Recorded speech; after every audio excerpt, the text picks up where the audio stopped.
ಹೆಸರು ರೋಸ್ಲಿನ್. ನಾನು ಶಿರ್ವಾದಿಂದ ಬಂದಿದ್ದೇನೆ. ನನ್ನ 10 ವರ್ಷದ ಮಗನಿಗೆ ಸಿವಿಯರ್ ಕಾಫ್ ಇತ್ತು. 1 ವಾರದಿಂದ ಕಾಫ್ ಇತ್ತು. ನಾನು ಜಸ್ಟ್ ನನ್ನ ಹೋಮ್ ಮೆಡಿಸಿನ್ ಮಾಡ್ತಿದ್ದೆ, ಏನೂ ಕ್ಯೂರ್ ಆಗಲಿಲ್ಲ. ಆದರೆ ಲಾಸ್ಟ್ ಸಿವಿಯರ್ ಅಂದರೆ it was not just coming to control, it was dry cough, continuous cough. ನಿದ್ದೆ ಕೂಡ ಮಾಡ್ತಿರ್ಲಿಲ್ಲ. 3-4 ದಿವಸ ಇಡೀ ರಾತ್ರಿ ನಿದ್ದೆ ಇರಲಿಲ್ಲ. ಆದರೆ ಮೊನ್ನೆ ಸಂಡೇ ನಾನು ಕಾಲ್ ಮಾಡಿದೆ ನಿಮಗೆ 5 o'clock ಅಷ್ಟು ಸಿವಿಯರ್ ಆಗಿತ್ತು. ಮತ್ತೆ ನಾನು SMS ಮಾಡಿದೆ, ಜಸ್ಟ್ ಸ್ಪ್ರೇ ಮಾಡಿ ನನ್ನ ಮಗನಿಗೋಸ್ಕರ ಅಂತ. ಮತ್ತೆ ಆಯಿಲ್ ಹಚ್ಚಿದ್ದೆ, ಸಾಲ್ಟ್ ಬ್ಲೆಸ್ ಸಾಲ್ಟ್ ತಿನ್ನಲಿಕ್ಕೆ ಕೊಟ್ಟೆ, ಮತ್ತೆ ಹೊಲಿ ಆಯಿಲ್ ವಾಟರ್ ಕುಡಿಸಿದೆ. ಇಮಿಡಿಯೇಟ್ ಆಗಿ ಸ್ವಲ್ಪ ಬೆಟರ್ ಅಂದರೆ ಕ್ಯೂರ್ ಆಯಿತು. ಮತ್ತೆ ಹಸ್ಬೆಂಡ್ ಹೇಳಿದ್ರು ಇಲ್ಲ ನೀನು ಇಮಿಡಿಯೇಟ್ ಆಗಿ ಡಾಕ್ಟರ್ ಹತ್ರ ಕರ್ಕೊಂಡು ಹೋಗ ಅಂತ. ಕರ್ಕೊಂಡು ಹೋದರೆ, ಆದರೆ ಡಾಕ್ಟರ್ ಹೇಳಿದ್ರು ಎಂತೂ ಪ್ರಾಬ್ಲಮ್ ಇಲ್ಲ. ಆದರೆ ನನಗೆ ಫೀಲ್ ಆಯಿತು ಅವನು ಕ್ಯೂರ್ ಆಗಿದ್ದಾನೆ, ಇಮಿಡಿಯೇಟ್ ಕ್ಯೂರ್ ಆಗಿದ್ದಾನೆ. 1 ವಾರದಿಂದ ಅವನಿಗೆ ಸಿವಿಯರ್ ಕಾಫ್ ಇತ್ತು, ನಿದ್ದೆ ಇರಲಿಲ್ಲ. ಆದರೆ ಜಸ್ಟ್ ನಿಮಗೆ ಕಾಲ್ ಮಾಡಿ ಮೆಸೇಜ್ ಮಾಡಿ ನನಗೆ ತುಂಬ ಕ್ಯೂರ್ ಅನಿಸ್ತಾ ಇದೆ. ಒಂದು ಟೆಲಿಫೋನ್ ಕಾಲಲ್ಲಿ ನೋಡಿ ಮಾಡಿದ ಪ್ರಾರ್ಥನೆ ಆ ಮಗುವಿಗೆ 1 ವಾರ ಇದ್ದಾಗರು ಆ ಚೆಸ್ಟ್ ಕಂಜೆಷನ್ ಕೋಲ್ಡ್ಗಳು ಕಂಪ್ಲೀಟ್ ಆಗಿ ಹೋಗಿದೆ. ದೇವರನ್ನು ಸ್ತುತಿ ಮಾಡೋಣ. ಅದು ಮಾತ್ರ ಅಲ್ಲ ಬ್ರದರ್, ಅದಕ್ಕಿಂತ ದೊಡ್ಡ ಮಿರಾಕಲ್ ನನ್ನ ಲೈಫಲ್ಲಿ ಆಗಿದೆ. ನಾನು ಯಾವತ್ತೂ ಎನ್ಸಿರಲಿಲ್ಲ ಆ ಥರದ್ದು. ಈ ವರ್ಷದ್ದು January 2nd first day of my first day in the year that I was working. ನಾನು ಮಣಿಪಾಲಲ್ಲಿ ಒಂದು ದೊಡ್ಡ ಕಂಪನಿಯಲ್ಲಿ ಕೆಲಸ ಮಾಡ್ತಿದ್ದೇನೆ. My work is a customer care where I have to face the customers, not only Indian customers, international customers.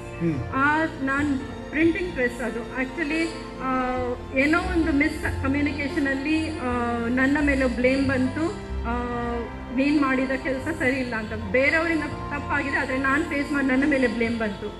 ಆವತ್ತು ನಾನು first day of the year ನಾನು ಎನಿಸಿದೆ ನನ್ನ ಲೈಫ್ ಹೋಲ್ ಇಯರ್ ನಂದು ಹಾಳಾಗುತ್ತೆ ಅಂತ. ಅದು ಒಂದು ರಿಮಾರ್ಕ್ ಬರುತ್ತೆ ನನ್ನ ಮೇಲೆ.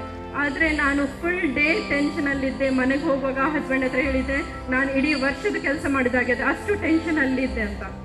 ಆಮೇಲೆ ನಿಮಗೆ ಕಾಲ್ ಮಾಡಿದೆ 8 ಗಂಟೆ ಹೊತ್ತಿಗೆ ನಿಮಗೆ ಕಾಲ್ ಮಾಡಿ ಹೇಳಿದೆ ಹೀಗೆ ಪ್ರಾಬ್ಲಮ್ ಆಗಿದೆ, ಎಕ್ಸ್ಪೋರ್ಟಲ್ಲಿ ನನ್ನ ಮೆಟೀರಿಯಲ್ಸ್ ಒಂದು ಸ್ಟಕ್ ಆಗಿದೆ, ಅದು ಫುಲ್ ಕಸ್ಟಮರ್ ನನ್ನ ಮೇಲೆ ಬ್ಲೇಮ್ ಆಗ್ತಾ ಉಂಟು, ನನ್ನ ಮ್ಯಾನೇಜರ್ಸ್ ನನ್ನ ಮೇಲೆ ಬ್ಲೇಮ್ ಆಗ್ತಾ ಉಂಟು ಅಂತ.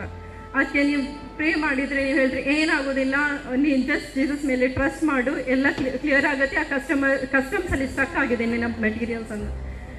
ನೆಕ್ಸ್ಟ್ ಡೇ ಜಸ್ಟ್ ಅದೇ ಒಂದು ಟ್ರಸ್ಟಲ್ಲಿ ನಾನಿದೆ, ಪ್ರೇ ಮಾಡಿದೆ. ನೆಕ್ಸ್ಟ್ ಡೇ ಆಫೀಸಿಗೆ ಹೋದೆ. ಆಫೀಸಲ್ಲಿ ಎಲ್ಲರೂ ನಾನು ಜಸ್ಟ್ ವೇಟ್ ಮಾಡ್ತಿದ್ದೆ ಒಂದು ಗುಡ್ ನ್ಯೂಸ್ ಬರಲಿ ಏನಾದರೂ ಅಂತ. ಆದರೆ ಯಾವತ್ತೂ ಯಾರು ಸಹ ಏನು ಮಾತಾಡಲಿಲ್ಲ ಅದರ ವಿಷಯದಲ್ಲಿ. ಆದರೆ ಪುನಃ ನಾನು ಮೆಲ್ಲ ಕ್ಲೈಂಟಿಗೆ ಕಾಲ್ ಮಾಡಿದೆ, ಕಸ್ಟಮರ್ಗೆ ಹೇಳಿದೆ ಏನಾಯಿತು, ಏನಾದರೂ ಸುದ್ದಿ ಉಂಟು. ಅವ್ರು ಹೇಳಿದ್ರು ಇಲ್ಲ ಎಂತ ಇಲ್ಲ, ನನಗೆ ನಿನ್ನ ಮೆಟೀರಿಯಲ್ಸ್ ಕಾಣ್ತಾ ಉಂಟು ಏರ್ಪೋರ್ಟಲ್ಲಿ ಸ್ಟಕ್ ಆಗಿದೆ, ಆದರೆ ನನಗೆ ತಗೊಳ್ಳಿಕ್ಕೆ ಆಗ್ತಾ ಇಲ್ಲ, ಅಷ್ಟು ಕ್ರಿಟಿಕಲಲ್ಲಿದ್ದೆ ನಾ ಮೆಟೀರಿಯಲ್ಸ್ಗೋಸ್ಕರ ಅಂತ. ಆದರೆ ಅವ್ರು ಹೇಳಿದ್ರು ನಿಮ್ಮ ಕಂಪನಿ ದೊಡ್ಡದಾಗಿರ್ಬೋದು, ಆದರೆ ನಿಮ್ಮ ಸರ್ವಿಸ್ ಏನೂ ಒಳ್ಳೆಯದಿಲ್ಲ. ಅದು ಇನ್ನೊಂದು ರಿಮಾರ್ಕ್ ನನ್ನ ಕೆಲಸದ ಮೇಲೆ. ಮನೆಗೆ ಹೋದೆ, ಮ್ಯಾನೇಜರ್ಸ್ ಕೂಡ ಬೈಲಿಕ್ಕೆ ಸ್ಟಾರ್ಟ್ ಮಾಡಿದರು. ಅವ್ರು ಹೇಳಿದರು 8 ದಿವಸ ಆಗ್ಬೋದು ಆ ಮೆಟೀರಿಯಲ್ಸ್ ನನಗೆ ಸಿಗಬೇಕಾದ್ರೆ ನನಗೆ ಹೋಪ್ಸ್ ಇಲ್ಲ ಅಂತ ಹೇಳಿದರು. ಆದರೆ 3rd ಡೇ ನಾನು ಹೋಗುವಾಗ 10 o'clock ನಾನು ಮೇಲ್ ಚೆಕ್ ಮಾಡ್ತೇನೆ. Not only the customer was got the materials. ಅವ್ರು ಹೇಳಿದರು ಮೆಟೀರಿಯಲ್ಸ್ ಕ್ಲಿಯರ್ ಆಗಿದೆ, actually you are suppose to pay 35,000 to this to get the clearance. I paid the amount, that is not a problem. More than that, the quality of the materials are too good that I'm happy with the service of your company.